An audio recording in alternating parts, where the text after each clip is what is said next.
muchísimo del tema que tiene que ver con el coronavirus y la forma como enfrentamos la pandemia en nuestro país.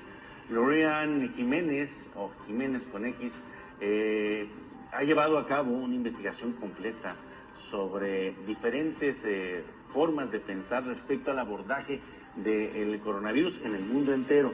Ella es especialista en epidemiología y por supuesto le tendremos esta entrevista en unos minutos más. Estamos ya en contacto con ella para precisamente platicar pues de este tema y precisamente nos enlazamos a través de Zoom con ella hasta la Ciudad de México. Lorian Jiménez, buenos días, ¿cómo se encuentra? Buenos días.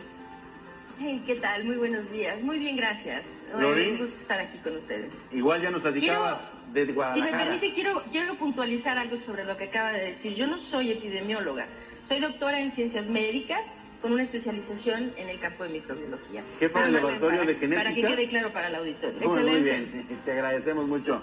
Lori, platícanos, has publicado algunas cosas precisamente sobre el tema del COVID-19 y sobre el abordaje que se ha hecho en nuestro país respecto a esta epidemia y cómo también igual se ha abordado esta pandemia en otras partes del mundo. Hay diferencias sustanciales que han generado también resultados diferentes. Así es.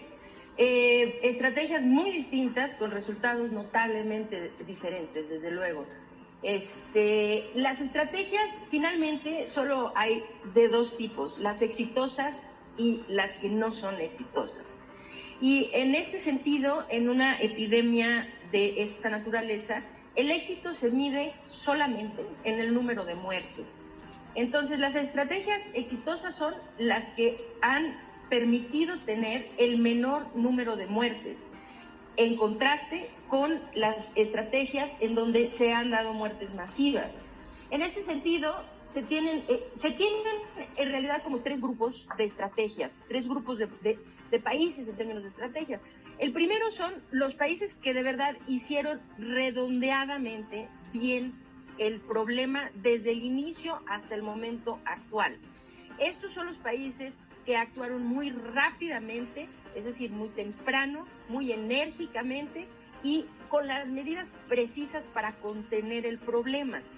Estos países no han tenido estas curvas epidémicas que se están describiendo, que ocurren, que están ocurriendo en la mayor parte de los países del mundo, el nuestro incluido. Dentro de este grupo de países, cabe destacar, por ejemplo, a Taiwán, a Hong Kong, a Vietnam, y a Nueva Zelanda, desde luego, ¿no? Entre esos países, nada más para que el auditorio tenga una idea comparativa, ¿no? Nosotros, México, a nivel nacional, el día de ayer estábamos reportando 71.105 casos de contagio del virus SARS-CoV-2 y 7.633 decesos, muertes. Ajá. Ahora, estos países iniciaron casi un mes y medio antes que nosotros, Taiwán, Hong Kong, Vietnam, Nueva Zelanda, y entre todos, si tomamos a todos los países en conjunto, ellos suman 32 fallecimientos. Es decir, que la diferencia pues es diametral, ¿no? Ellos actuaron muy temprano y su estrategia, esto es importante, su estrategia nunca fue contener el asunto, mitigar el asunto. Su estrategia fue siempre contenerlo enérgicamente. Entonces, ellos estaban esperando a ver qué pasaba para reaccionar. Ellos reaccionaron primero para evitar que sucediera lo que estaba predicho.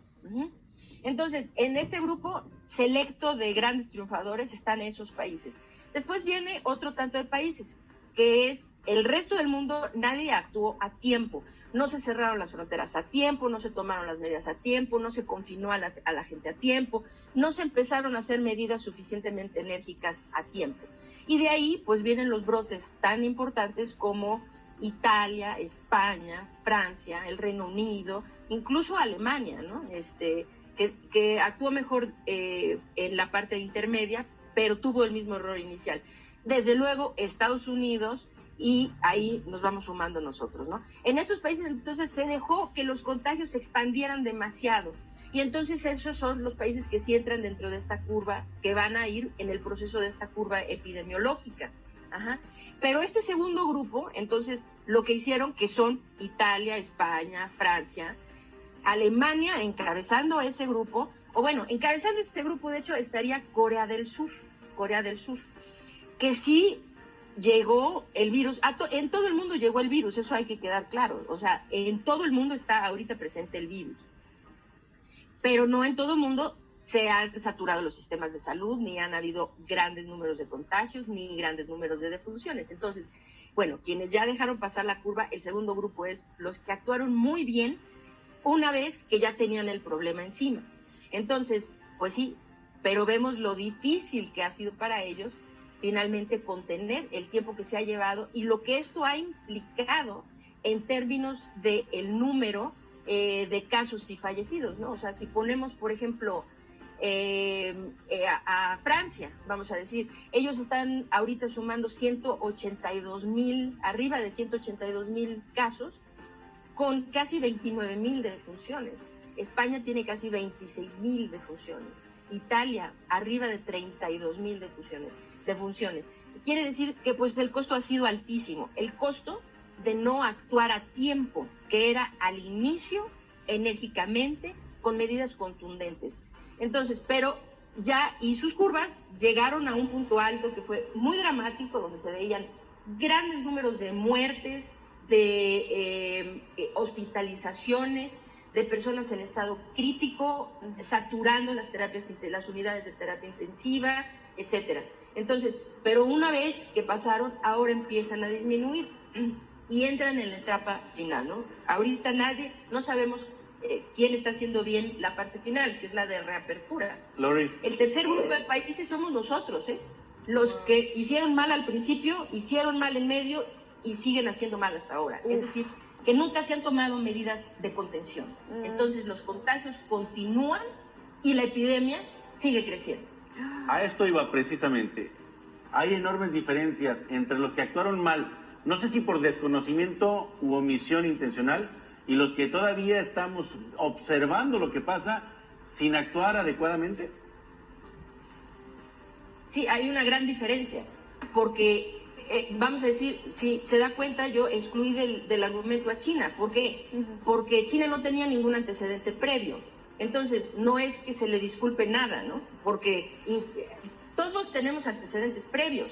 La pandemia de influenza de 1918-1920 es un antecedente previo de un evento igual a este o muy similar a este que ocurrió, ¿no? Entonces, todos los cuerpos sanitarios internacionales están conscientes de esto, ¿no? Y las epidemias recientes de SARS, de MERS, incluso los brotes de ébola y otro tipo de enfermedades que han ocurrido. Bueno, en fin, pero China pues no tenía antecedentes. Italia pues otra vez es el que un poquito, bueno, no tenía más que el antecedente chino.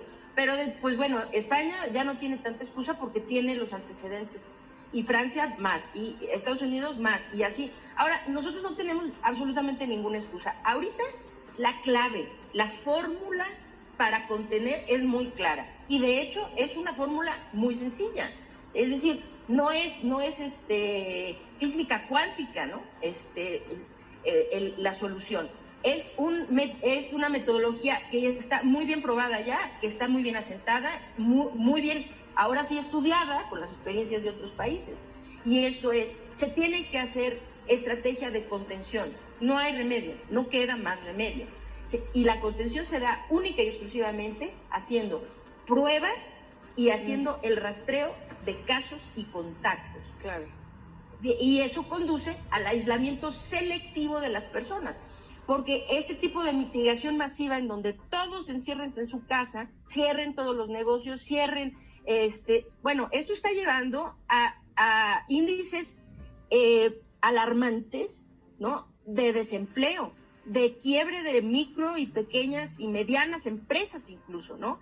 Está llegando nuestra economía de picada. Entonces, eso se tiene que hacer de una forma más inteligente, y la forma más inteligente y que además es mucho menos costosa desde el punto de vista económico. Se tiene el miedo de que, pues es que las pruebas son muy caras.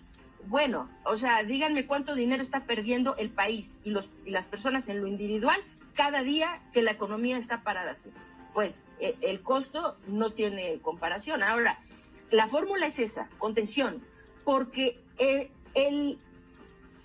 la meta, el objetivo final es cortar las cadenas de contagio. Se tienen que detener las cadenas de contagio.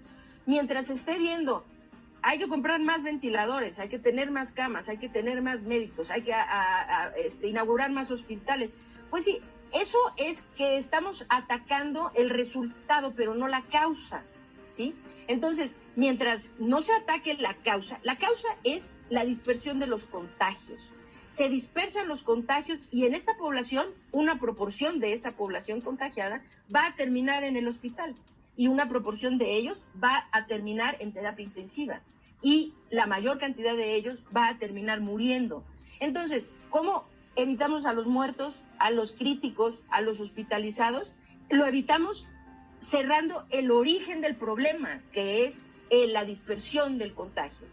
¿Cómo? Inteligentemente, con pruebas, ahorita las diagnósticas, pruebas diagnósticas para detectar al virus de manera masiva. Y cuando se dice masivo, la gente se espanta, ¿no? Dice, no, pues es que se está sugiriendo que hagamos pruebas a 127 millones de personas y que cada tercer día repitamos, ¿no? Para saber que no se contagiaron. Bueno, quien hace este argumento evidentemente ignora cómo es que estas cosas se llevan a cabo, ¿no? Nadie está sugiriendo semejante aberración, ¿no? Esto sería imposible. Lo que sí es lo siguiente, se hace una vigilancia adecuada para saber, bueno, aquí hay un brote. Donde está el brote hay que atacar con todo, en donde esté ese brote. Llámese un estado, una ciudad, un municipio, un país, lo que sea, ¿no? Entonces, donde está ese brote importante, entonces hay que ir con todo. Y con todo nos referimos a pruebas y rastreo de casos y contactos masivo. O sea, si se requiere así un cuerpo de personas, un pequeño ejército de gentes para hacerlo, pues hay que hacerlo, porque no hay otra manera de contener el problema. Entonces, se hace y entonces se aísla selectivamente a las personas, a los casos sospechosos, los contactos, casos sospechosos, se les pone en cuarentena y a los casos confirmados se les aísla, así, punto, se les aísla. Y esto de la mano con la mitigación, pero ahora puede ser una mitigación que sea menos costosa para la economía, una mitigación en donde la población se concientiza que tiene que usar el cubrebocas cuando sale, que tiene que lavarse las manos, que tiene que ser consciente de lo que toca y después vuelve a tocar, de no tocarse la cara, qué sé yo, y tener la conciencia de que debe comportarse siempre como si estuviera infectado, de tal manera que todo lo que haga sea de cuidado de no contagiar a otros, ¿no? Este tipo de mitigación funciona, claro, funciona, pero no resuelve, ¿no? No resuelve tu cuerpo completo, pero funciona de la mano con las estrategias de contención. Exacto. Entonces, y de esa manera, pues se puede entonces tener por lo menos a sectores de la población ya activos, ya haciendo sus actividades, claro, y el país retomando un poquito la actividad económica, ¿verdad? Lori, y viendo el comportamiento, el abordaje de esta pandemia aquí en México y la trayectoria que estamos siguiendo, ¿tú consideras que ya estamos domando esta epidemia, que estamos ya descendiendo en esta curva? Bueno, la respuesta no, lo que yo opino no interesa en lo más mínimo. Esto no es una cuestión de opiniones. Con todo mi respeto profundo para el presidente de la República y para el doctor López-Gatell, cuando ellos dicen algo tan absurdo como ya aplanamos la curva, o ya domamos a esta monstruo, no pandemia o qué sé yo, esas son opiniones personales. Ellos así, me late que ya la domamos. Pero ni mi opinión ni la del presidente de la República interesan los datos, interesa la ciencia, los datos duros, es decir, interesa la objetividad, la evaluación objetiva, y todas las evaluaciones objetivas indican que no estamos llegando a un momento de desaceleración. Es decir, espero que la audiencia entienda bien esto. Nos han mostrado ya tantas gráficas que la gente está harta de ver más números, más gráficas, más figuras, pero hay una que es muy importante. Esto de que la curva sube, ¿sí? Tramposamente yo siento, nos han mostrado una curva que sube y inmediatamente baja. Eso no ha ocurrido en ninguna parte, jamás ocurrirá, así no ocurren las curvas epidemiológicas de infecciones, de enfermedades infecciosas de esta naturaleza, ¿sí?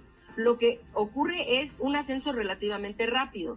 Cuando se llega al pico, pero se debe entender qué es lo que el pico implica. Y el pico implica es que estamos en el punto más alto de muertes diarias, por día, ¿sí? Es decir, esto va siendo muerte por día, va subiendo, muerte por día. Conforme se dan más muertes o más casos por día, esto va subiendo. Cuando se llega al punto alto es que estamos en el punto más dramático, en donde está pasando lo que menos queremos, que es, se está muriendo la mayor cantidad de personas o se están detectando la mayor cantidad de casos. Entonces, llegando a ese punto se estabiliza y no baja, sino que se queda en una especie de meseta durante periodos prolongados, relativamente prolongados. Para España, para Italia, para la ciudad de Nueva York, por ejemplo, estos periodos fueron de más de un mes, ¿sí? De quedarse en esa parte tan, pues, dantesca casi, ¿no? De ver a tantos conciudadanos morir, ¿no? Y la bajada es lenta, muy lenta en comparación a la subida. Entonces, cuando se dice ya domamos algo o ya estamos del otro lado o llegando al otro lado, esto no es una cuestión de opiniones, ni es una cuestión de yo tengo la sensación de que vamos bien. Es que para eso existe la matemática. Y afortunadamente, pues la matemática sí es una ciencia exacta, ¿no? Entonces, cuando ahorita lo que no tenemos una percepción clara es en qué momento del ascenso estamos, ¿sí? Algunas predicciones dicen que estamos más bien en la parte como baja llegando a la intermedia, otras predicciones están hablando de que ya estamos más bien en la parte intermedia y otras dicen que probablemente ya estemos llegando a la parte más alta, pero no se tiene una idea clara por varias razones.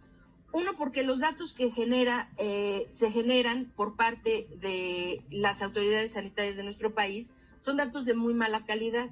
Es decir, precisamente porque se hacen muy pocas pruebas, los datos que se tienen son de pésima calidad. O sea, que lo que se reporta es una fracción diminuta de la realidad, ¿sí?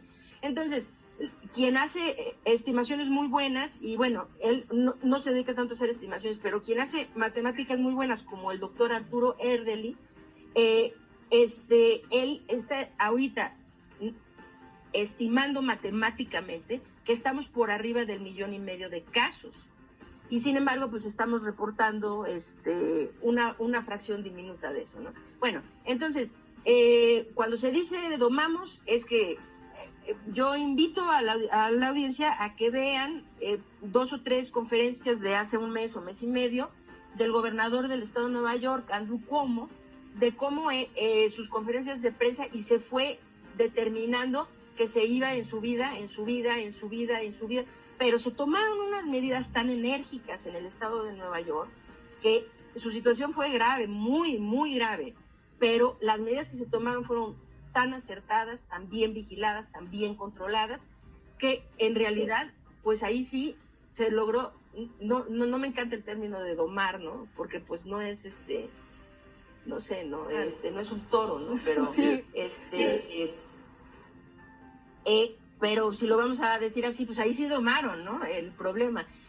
Se tardaron mucho y fue muy dramático y acumulan demasiadas defunciones. Hasta la fecha se siguen muriendo en Nueva York entre 50 y 100 personas al día, ¿no? Y de esto tiene más de 2 meses que estuvieron así.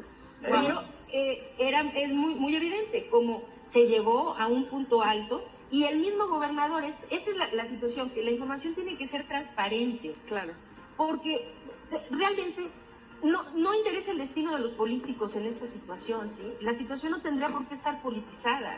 Es decir, si nos caen bien o mal los políticos, no interesa. ¿Saben quién interesa? Interesa a la gente que está enferma. Claro. Interesa la familia de la gente que ha muerto. O sea, esa es la población que interesa. Exacto. Que los políticos queden mal o bien, realmente no tiene absolutamente, es completamente inconsecuente. Entonces, la información se da no para decir, miren qué bien estamos haciendo las cosas. La información se tiene que dar para que se sepa cómo actuar, para que se sepa qué sigue, qué se puede esperar. Y es más importante decirle a la población, señores, seguimos en ascenso, porque aquí que la gente tenga miedo o pánico, ese no es el problema. O sea, controlar el pánico de la gente, ese no es el problema. El problema es controlar, ¿sí? Su indiferencia. Es decir, a mí no me va a pasar nada, yo salgo, esto es una mentira, aquí no pasa nada. No, es mejor darle la información correcta. Seguimos en ascenso y ahorita las posibilidades de que alguien se contagie son altísimas, por lo menos en la Ciudad de México, ¿no? Y entonces empezar a decir, bueno, ya ahora sí llegamos al punto de estabilización, miren, ahora sí parece que va descendiendo, se dan muchos parámetros para determinar esto, número de casos confirmados al día, número de defunciones, número de hospitalizaciones, número de personas en terapia intensiva. O sea, hay muchos parámetros que se utilizan para saber. De todos los parámetros que tenemos, ninguno indica que nosotros estemos descendiendo. Esa es la realidad. O sea, si fuera más bella, lo diría, pero no lo es. Claro. Esa es la realidad. De acuerdo. Lore, agradecemos enormemente que nos hayas regalado estas palabras, orientado precisamente sobre lo que está pasando respecto a esta pandemia que está afectando seriamente a nuestro país. No tiene nada que agradecer, ha sido un placer. Gracias. Muy interesante, gracias, Lore. Lorian Jiménez, especialista también. Gracias, buen día. Vamos a una pausa y regresamos.